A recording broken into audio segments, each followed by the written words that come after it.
2 weeks ago on February 23rd, 2023, Sons of the Forest officially released in early access to a lot of positive feedback and a lot of negative feedback. Some of it very interesting. I myself have been grinding out a good 30 plus hours and have to say that in its current state, I really enjoy this game, but it's kinda scuffed. Even in early access, there's plenty to look at here, so I might as well get this out of the way and start by discussing the graphics. The graphics are absolutely amazing. This is, at least for me, the most beautiful forest environment I've ever seen in any game ever. The combination of detailed foliage, distant mountainscapes, and a healthy surplus of water sources makes for some truly astonishing visuals. Both the caves and the surface look infinitely better than the first game, and are a welcome addition to Sons of the Forest. Especially with winter, because just look at it, god damn! Plus, the minor visual details like footprints in the sand or the trail that you make when you're walking through the snow add that extra touch that pushes the visuals to the next level and help create this magnificent new world. Speaking of the world, it's great. It's full of many caves, fields, rivers, and camps that are all very fun to stumble upon while exploring Site 2. Though it's also great in a sense of scale, as in, it big. So big that I would estimate a solid quarter of all my playtime is just spent walking. And walking, and walking, and walking, and walking, and walking, and walking. Again, the plethora of sites that you can come across are cool, but the map is so damn big it takes a while to find them. I feel that if the world was just a bit more full or occupied, that would be nice, as I still have only come across a moose like 3 times. Also, some of the caves are lame, especially the ones closer to the mountain. There's a ring of caves on the edge of the mountain that I've learned to avoid as they're nothing more than what I like to call loot caves. You go in, grab a few things, and dip, which is a huge contrast to the very grand design of the other main caves. When exploring both caves and camps, or even just building a base, you will most certainly be met with enemies. Some of them, like cannibals, may originally be more curious, as long as they're not these annoying troglodyte little shit, before they eventually settle into a more simple form of interaction, which is almost always a fight to the death. While others, like any form of creepy mutant, will just attack you on sight. Or sound, or whatever. I feel that after racking up a solid amount of playtime, you come to see that each weapon has a purpose, which I very much appreciate. Now, a lot of these can be grouped together into categories with their similarities, but regardless. When I first started, I understood that fingers were just like any other mutants in the sense that you wait for them to attack, or not be engaged with you and attack them. But as I played more and tried out a few different things, I found that by taking out my spear, I can shank them in the shins, causing them to take a knee where I can then jab them in the head repeatedly. Looking back to the more humanoid cannibals, I'll say it's more fun to have them block and learn to counter your attacks instead of just aggressively slapping you or scurrying around. It adds a bit more to the combat, making them feel like there actually is some level of wilted brain left in their head. At least until you get guns. Then every enemy becomes much easier to manage. No longer do I have to think about how I fight, it's simple. You look at me funny and you die. I overall feel that the guns are a positive addition. While it's true that killing cannibals with them isn't hard, some creepy mutants can and will still put up a fight by becoming a complete bullet sponge.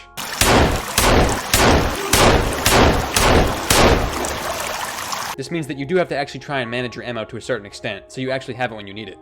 However, it could be a little less common. Some people would prefer that it become much less prevalent, but I think it would be good to only detract to a point. It would be nice to not have like 2 ammo boxes after roaming for an hour, but it would also be better if people were punished a bit sooner for just unloading on any enemy they see. Though enemies and small animals are no longer the only kind of AI you'll interact with. Sons of the Forest has brought us a new, potentially friendly type of AI in the form of the seductive, enamoring, luscious Kelvin. Oh yeah, and Virginia's here too. Kelvin is a pretty nice addition to Sons of the Forest, acting as your slave, or someone who does all the menial tasks that may have detracted from your fun had he not been around. Turns out it's very easy to make someone do what you want once they've suffered head trauma, which, now that I think about it, doesn't sound like a very good thing. But don't think about that, because infinite fish. There is still a solid amount to fix with Kelvin, seeing as how he has no issue chopping down your tree base if you ask him to collect logs, or how he can pinch logs underneath the map, making them useless. At least until you realize they reach the bottom of the map, bobbing up and down on the water, creating an originally confusing noisemaker. Which in a way is a positive, because now who would want to come raid your base when there's a constant loud splashing there to piss them off? Virginia, on the other hand, provides different services. Giving Virginia a weapon actually makes her a valuable asset in combat, as she has little issue dodging enemies in the dome before continuing to walk towards you like she's on a runway. Plus there's the obvious benefit of her lovely physical attribute. No, wait! However, her AI is currently a bit iffy. Despite me getting comfortable with her as early as possible, like literal hours after I first began playing the game, I have still yet to get my relationship status to max level, even after giving her both weapons and access to both extra fits, and getting countless thumbs ups. I guess I wasn't the Grizzly Bear after all. Looking a bit deeper into the building, I find that Sons of the Forest is wildly more fun than its predecessor. I know that lots of people enjoy simply placing and filling a ghost to create their structures, but being able to freely build your own structure without a guide is way more fun. Sometimes it backfires, like when trying to build stairs only to realize that supporting beams have to be placed after slanted logs or you'll have to completely dismantle your entire roof just to place down one ramp.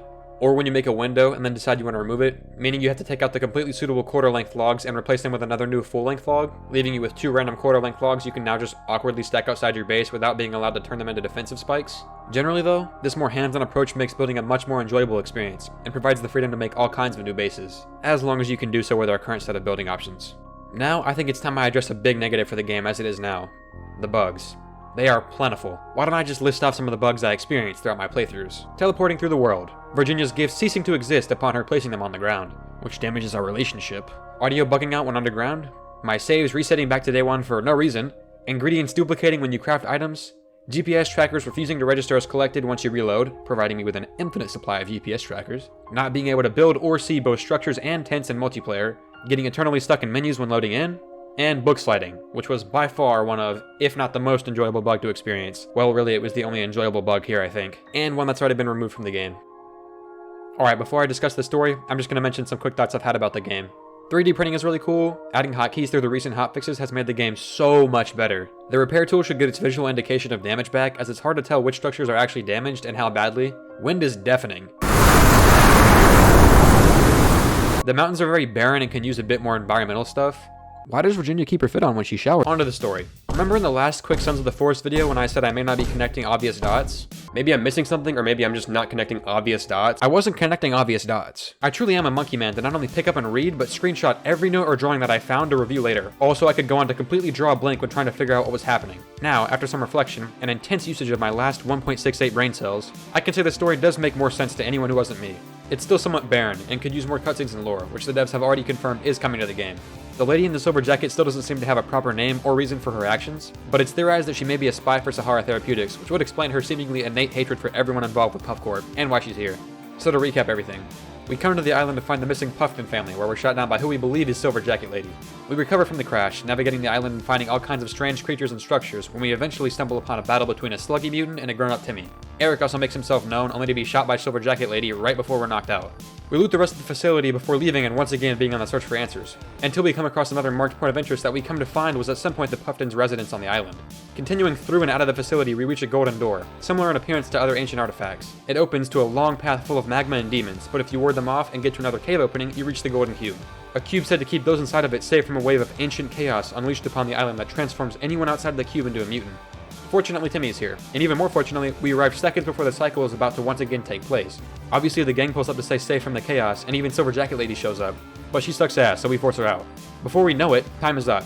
Multiple parallel universes begin rearing their heads as the wall of the cube glitches, giving us a view of one of these. Virginia falls over for some reason. I guess I was the Grizzly Bear after all. Then we're back above ground and dip with Eric and Timmy on a helicopter. I feel like knowing a lot of the specific details and cool pieces of lore adds to make the story fun, but even with a better understanding of everything, I still can't say it feels complete.